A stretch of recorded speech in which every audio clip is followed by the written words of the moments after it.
तारांगर एक ऐसा राज्य जहां सुख और समृद्धि का साम्राज्य था। यहाँ राजा खड़गे सिंह राज करते थे, जिनकी न्यायप्रियता और वीरता की चर्चा दूर दूर तक फैली थी। उनकी पत्नी रानी रूपवती न केवल सुंदर थी, बल्कि वह एक पतिव्रता स्त्री भी थी, जिनकी छाया में उनके 2 पुत्र रूप और बसंत बाल बढ़ रहे थे। सब कुछ ठीक चल रहा था, पर फिर एक दिन अचानक रानी रूपवती बीमार पड़ गई। रानी की बीमारी से पूरे राजमहल में उदासी छा गई। राजा खड़ग सिंह ने दूर दूर के राज्यों से शाही विद्या बुलवाए, हर तरह का उपचार किया गया, लेकिन कोई भी वेद रानी की बीमारी को नहीं पकड़ पाया। फल स्वरूप रानी की तबीयत में सुधार के बजाय गिरावट आई गई, कमजोर होती गई और उनका चेहरा पीला पड़ता गया। एक दिन रानी रूपवती अपने कमरे में लेटी हुई थी। उनकी नजर शाही बाहर के पेड़ पर टिकी हुई थी, जहां एक चिड़िया का घोंसला था। उसे घोंसले में एक चिड़िया और उनके दोनों बच्चे रहते थे। रानी को सुंदर दृश्य है, एक छोटा सा बाट रहा है, लेकिन कुछ दिनों बाद वो चिड़िया मर गई, चिड़ा अकेला रह गया। कुछ समय बाद एक नई चिड़िया को ले आया। रानी ने ये सब देखा और मन ही मन सोचा, शायद जीवन का भी यही सत्य है, एक जीवन समाप्त होता है तो दूसरा शुरू हो जाता है।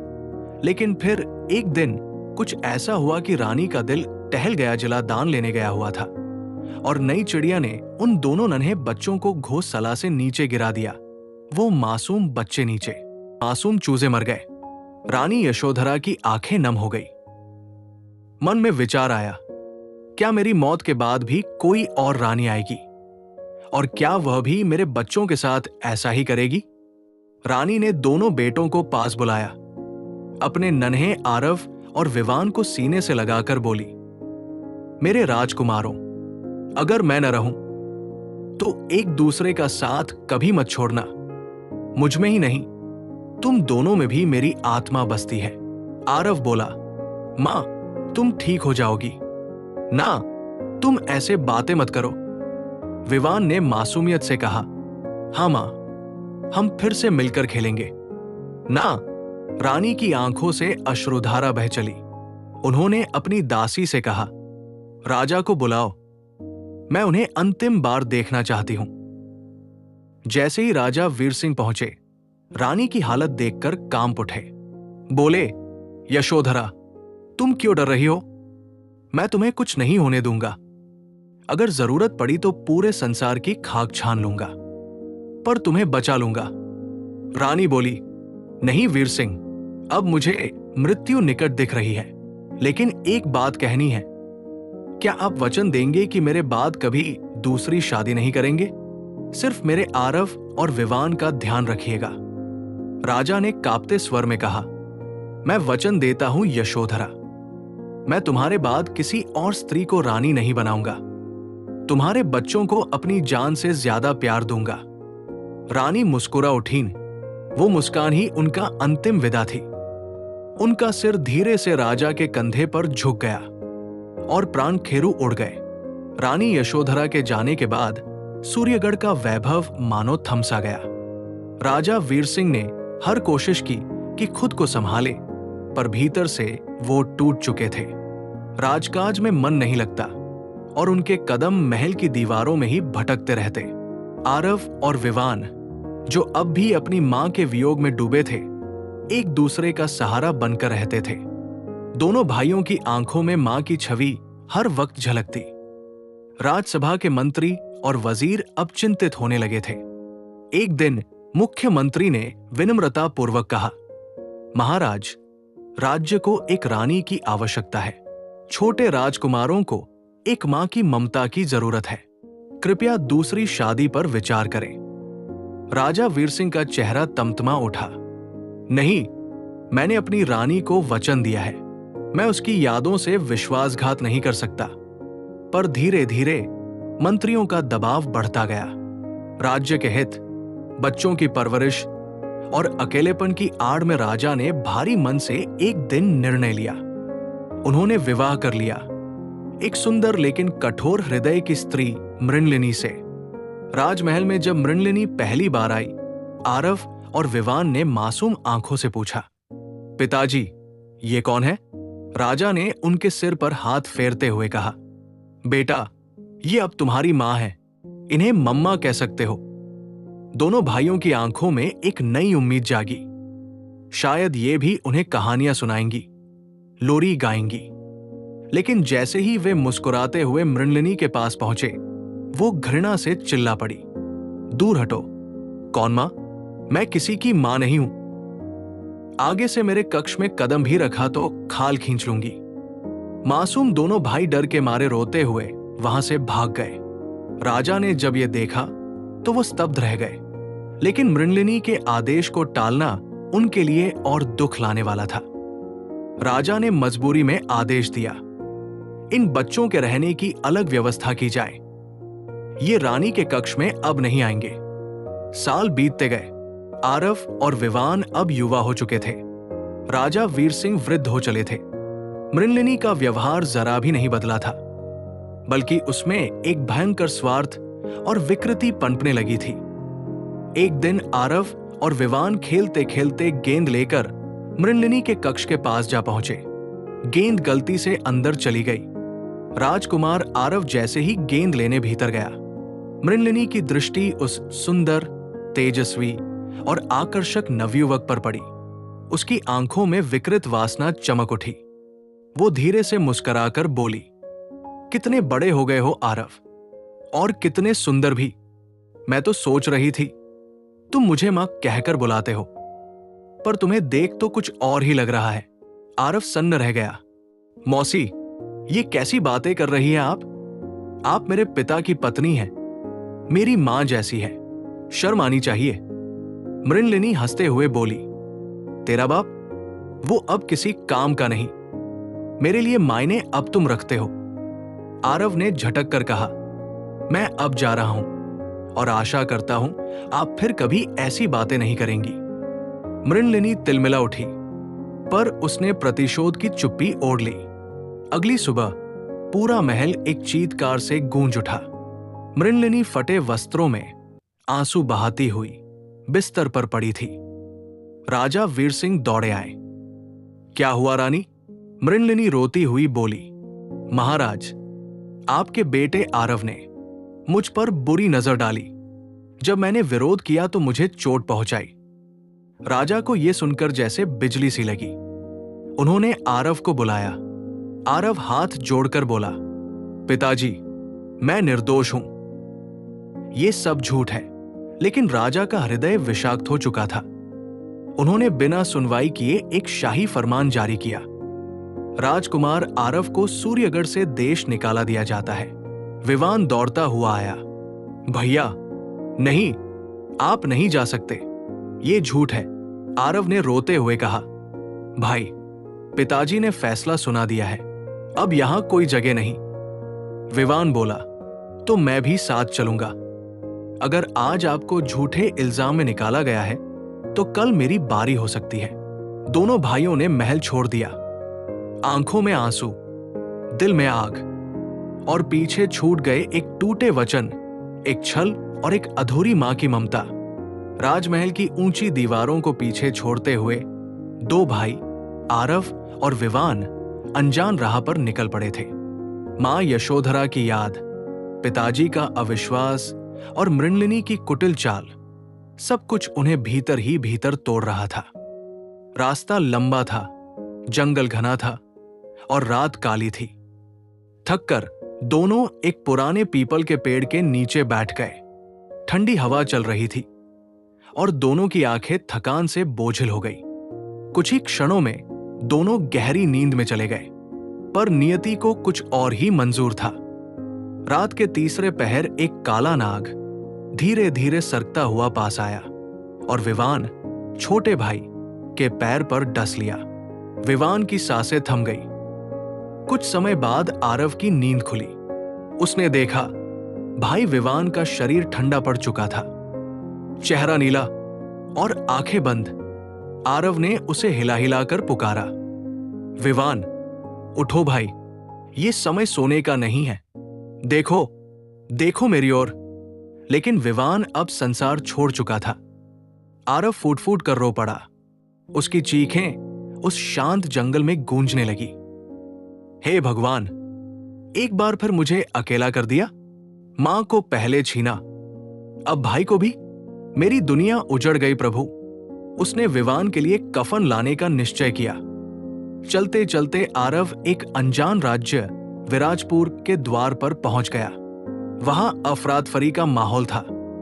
नगर के राजा का अभी अभी स्वर्गवास हुआ था और परंपरा के अनुसार राजा की अंतिम यात्रा की आरती के सामने जो भी पहला व्यक्ति आता वही अगला राजा घोषित कर दिया जाता था। आरव जैसे ही आरती के सामने पहुंचा, भीड़ में शोर मच गया। देवताओं का संकेत मिल गया, यही होगा हमारा नया राजा। आरव सन्न था। वो तो बस अपने भाई के अंतिम संस्कार का सामान लेने निकला था और अब लोग उसे राजा कहने लगे। उसने सबके सामने कहा, मैं तो बहुत दुखी व्यक्ति हूं।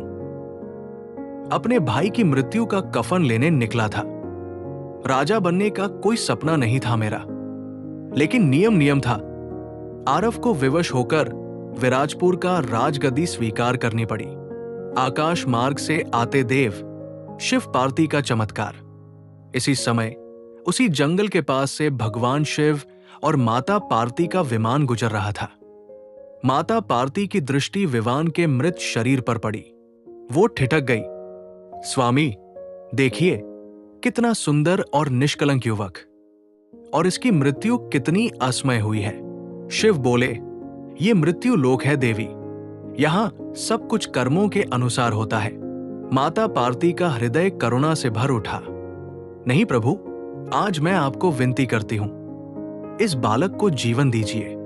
ये निर्दोष है, इसका जीवन बाकी है। शिव मुस्कुराए। उन्होंने त्रिनेत्र से एक दिव्य ऊर्जा छोड़ी और विवान की देह में फिर से प्राण प्रवेश कर गए।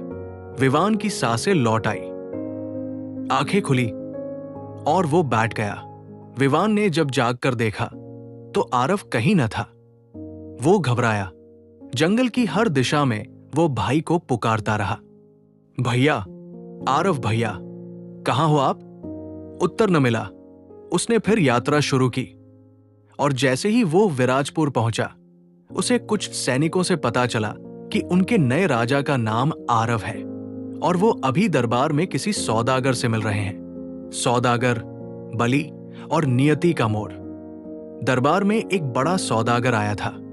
बोला, महाराज, मेरा जहाज समुद्र में फंसा है। ज्योतिषी ने कहा, अगर एक मनुष्य की बलि दी जाए तभी जहाज आगे बढ़ेगा। कृपा कर मुझे एक व्यक्ति दीजिए। यह सुनकर दरबार चुप हो गया। इसी बीच बाहर खड़ा विवान अब भी अपने भाई से मिलने की बेचैनी में था। एक सैनिक ने बाहर से आकर कहा, महाराज, बाहर कोई अपरिचित युवक है, गरीब सा लगता है। एक मंत्री ने फुसफुसाया, क्यों न उसे ही बलि के लिए दे दिया जाए। ना कोई पहचान है, ना कोई संबंध। राजा आरव को यह बात भारी लगी, लेकिन राज्य धर्म में वो फंस चुका था। उसने विवश होकर अनुमति दे दी। विवान को बलि हेतु ले जाया जाता है, लेकिन चमत्कार होता है। जैसे ही विवान को सौदागर के जहाज पर चढ़ाया गया, जहाज ने चलना शुरू कर दिया।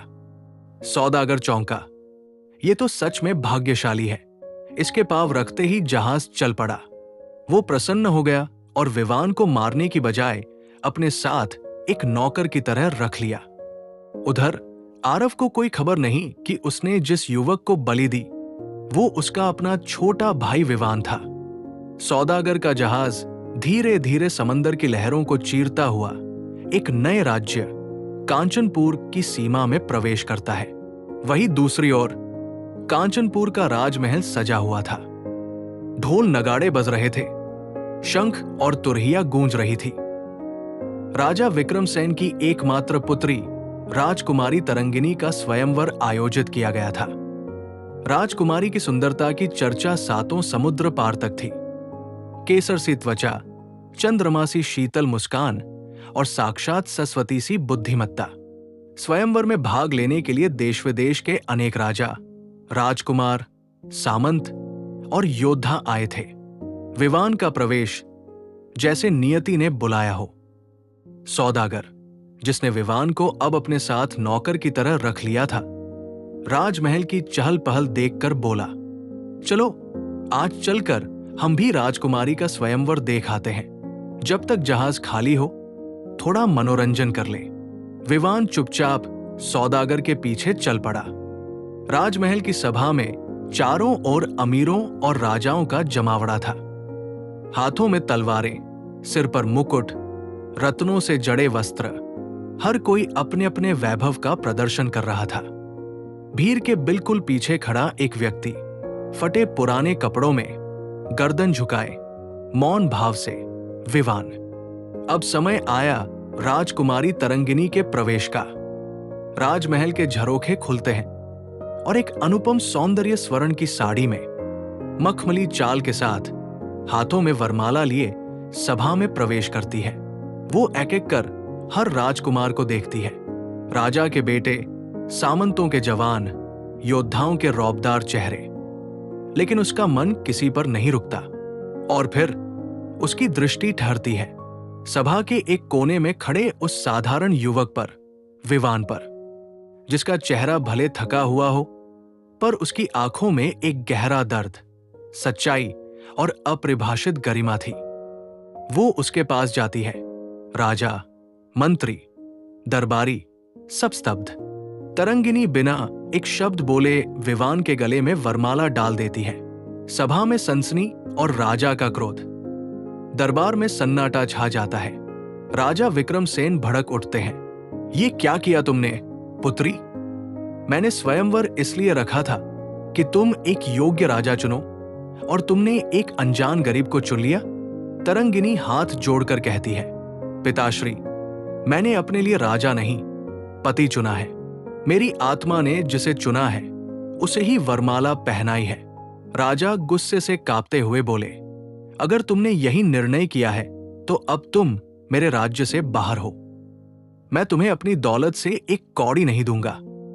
तरंगिनी शांत स्वर में बोली, आपकी दौलत को प्रणाम पिताजी, लेकिन जिसको मैंने पति माना उसी के साथ इस जीवन को भी स्वीकार किया है। मैं उसके साथ रह लूंगी, चाहे जैसे भी हालात हों। विवान का संकोच और तरंगिनी की दृढ़ता। विवान व्याकुल हो गया।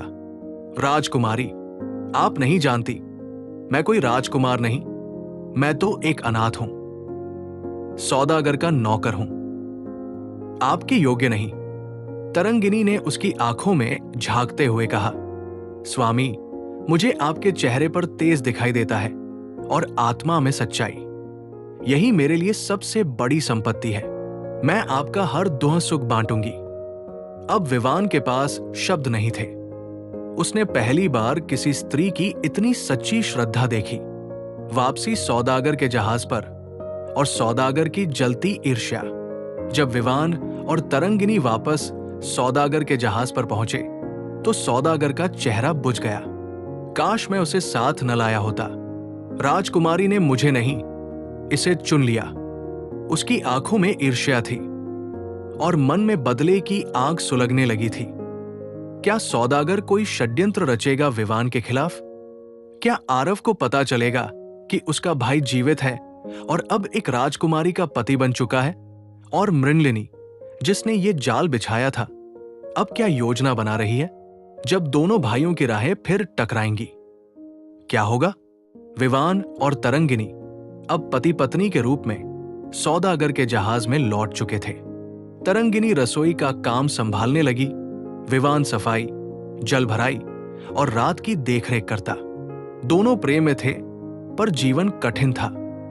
कोई रजत सिंहासन नहीं, न मखमली बिस्तर, बस प्रेम का एक आंचल था और साथ में दुखों की परछाई। सौदागर उन्हें देखकर भीतर ही भीतर जलता, जिसे मैं अपना गुलाम समझता था।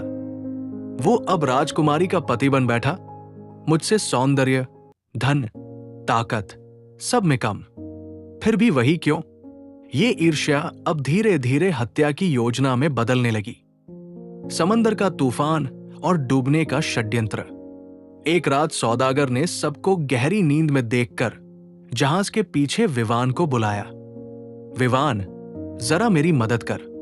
एक रस्सी नीचे गिर गई है, उसे निकालने चलो।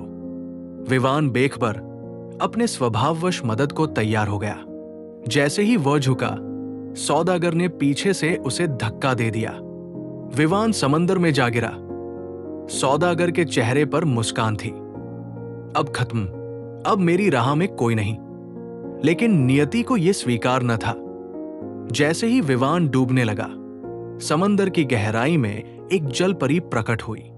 वो समंदर देवी तारा की दूत थी। ये वही युवक है जिसे महादेव की कृपा से जीवन मिला है। इसका भाग्य अभी अधूरा है। इसे मरने नहीं दूंगी। जलपरी ने विवान को अपने जादुई बुलबुले में समेटा और एक निर्जन द्वीप पर ले गई, जहां वो धीरे धीरे होश में आया। तरंगिनी की पीड़ा।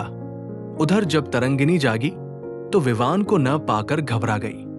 पूरे जहाज पर ढूंढा, लेकिन विवान कहीं न मिला। वो रोती रही। सौदागर से पूछा, विवान कहाँ है? सौदागर झूठ बोला, मुझे नहीं पता।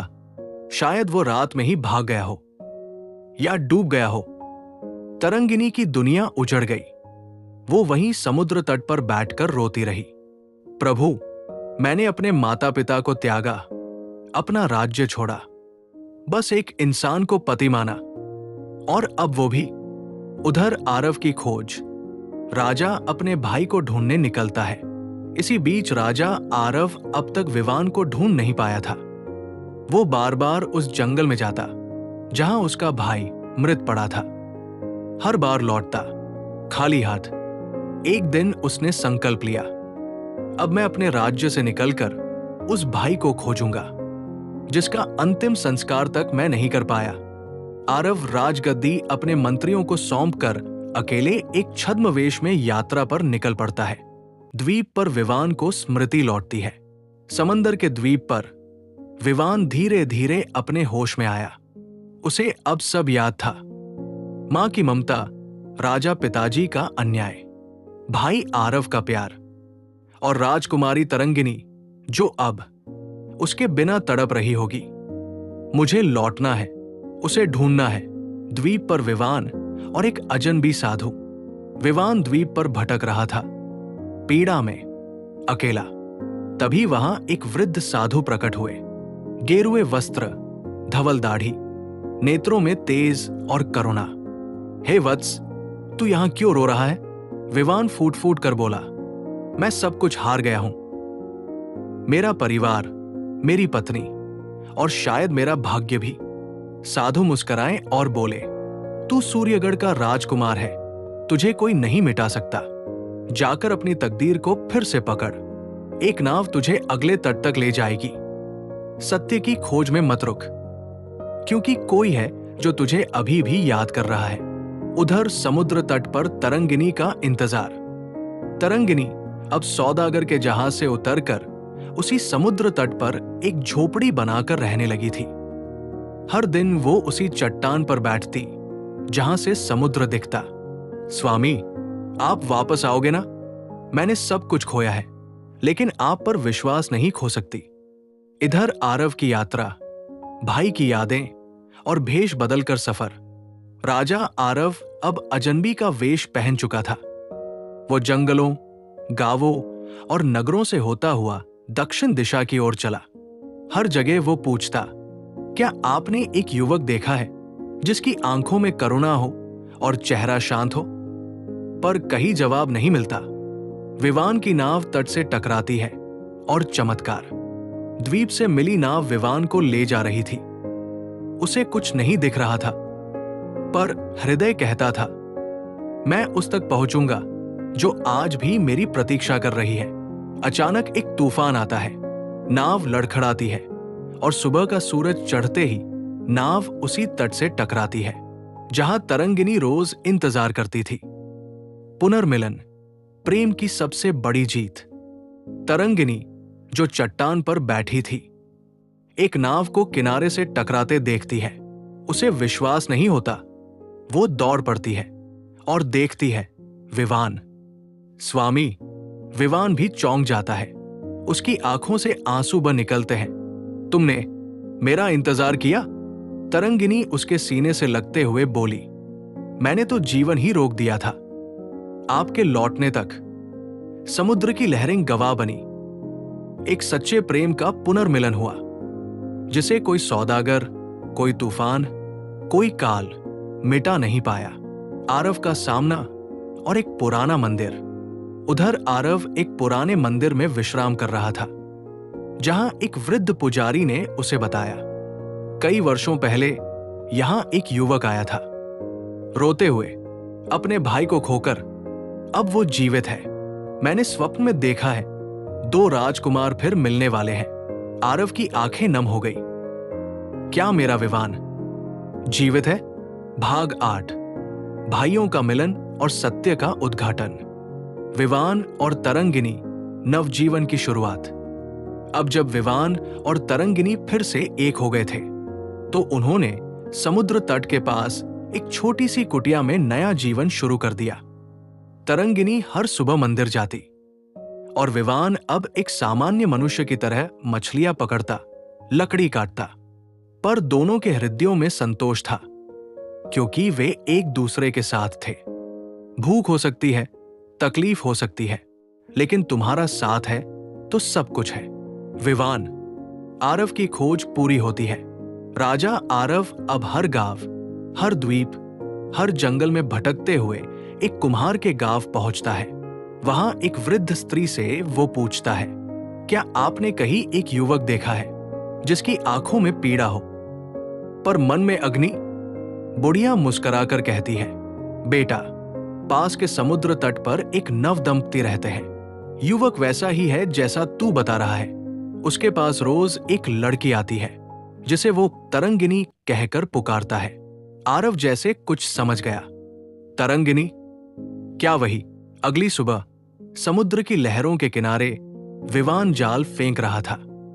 उसी समय पीछे से एक आवाज आई, धीमी मगर भारी। विवान? विवान चौंक पड़ा। वो मुड़ा और सामने था आरव। उन दोनों की आंखें मिली और अतीत जैसे एक साथ लहर बनकर सामने आ गया। बचपन, रानी रूपवती, चंद्रिका का षड्यंत्र, राजमहल, निर्वासन, जंगल, सांप का डसना। विवान की आंखें भर आई। भैया, सच में आप हो? आरव दौड़कर उसे गले लगाता है। तेरा अंतिम संस्कार करने भी नहीं जा सका था और तू जीता मिला। दोनों भाई एक दूसरे से लिपटकर रोते रहे। इतिहास गवाह बना सच और प्रेम के पुनर्मिलन का। सौदागर की अंतिम चाल।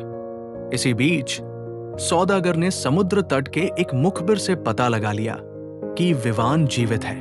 उसका मन फिर भड़क उठा। अब तो मेरी ईर्ष्या ही मेरा शस्त्र बनेगी और उसका अंत करूंगा। सौदागर ने कुछ डाकुओं को पैसे देकर कहा, उस नव दंपति को उठा लाओ और उस युवक को खत्म कर दो। हमला पर चमत्कारिक रक्षा। जब विवान और आरव समुद्र के किनारे बात कर रहे थे, तभी डाकू तीरकमान लेकर कुटिया पर हमला कर देते हैं। तरंगिनी चीखती है, स्वामी सावधान। लेकिन जैसे ही एक तीर विवान की ओर बढ़ता है, एक अदृश्य ढाल उसे रोक लेती है। उसी क्षण एक तेज रोशनी में एक दिव्य यति प्रकट होता है। वो वही साधु था जिसने विवान को द्वीप पर बचाया था। ये दोनों भाई अभी अधूरे हैं। कोई मृत्यु इन्हें नहीं छू सकती। इनका कर्म, इनकी परीक्षा, इनका धर्म अभी शेष है। डाकू डरकर भाग जाते हैं। तरंगिनी का निर्णय और राज्य लौटने की पुकार। जब सब शांत हो गया, विवान ने कहा, अब मैं अपने राज्य वापस जाना चाहता हूं। सत्य को सबके सामने लाना है। चंद्रिका को उसका दंड दिलाना है। आरव ने भी सिर हिलाया। अब समय है कि सूर्यगढ़ का असली चेहरा सबके सामने लाया जाए। सिंहासन की सच्चाई और महारानी चंद्रिका की सभा में पराजय। सूर्यगढ़ का वर्तमान, चंद्रिका का अत्याचार। सूर्यगढ़ का राजमहल अब चंद्रिका के अधीन था। राजा आरव के राजपाट छोड़ने के बाद वो स्वयं को सर्वमी रानी घोषित कर चुकी थी। मंत्रियों को डराकर, प्रजा को छलकर और महल को अपने षड्यंत्रों की छाया में बांधकर वो नित्य नए कर लगवाती और किसी को भी दरबार में सिर उठाकर बोलने नहीं देती। सूर्यगढ़ अब मेरा है। जिसे रोक सका रोक ले। रानी चंद्रिका। दोनों राजकुमारों की वापसी। एक दिन महल की चौकसी में तैनात सैनिकों को दूर क्षितिज से दो घुड़सवार आते दिखे। एक सफेद वस्त्र में विवान, दूसरा गहरे नीले राजसी चोले में आरव। दरवाजे पर पहुंचते ही दोनों ने सिंहनाद किया, हम सूर्यगढ़ के उत्तराधिकारी हैं। झूठ, छल और क्रूरता अब नहीं चलेगी। प्रजा भौचक्की रह गई। मंत्रियों ने एक दूसरे की ओर देखा। कई बुजुर्गों की आंखें भर आई। रूपवती के पुत्र वापस आ गए हैं। राजसभा का आयोजन, धर्मसभा की घोषणा। राजमहल में विशेष धर्मसभा बुलाई गई, जहां चंद्रिका को बुलाया गया। वो क्रोध से चिल्लाई, ये झूठ है, विवान मरा हुआ था। आरव ने मुझे छोड़ा, अब उसे कोई अधिकार नहीं।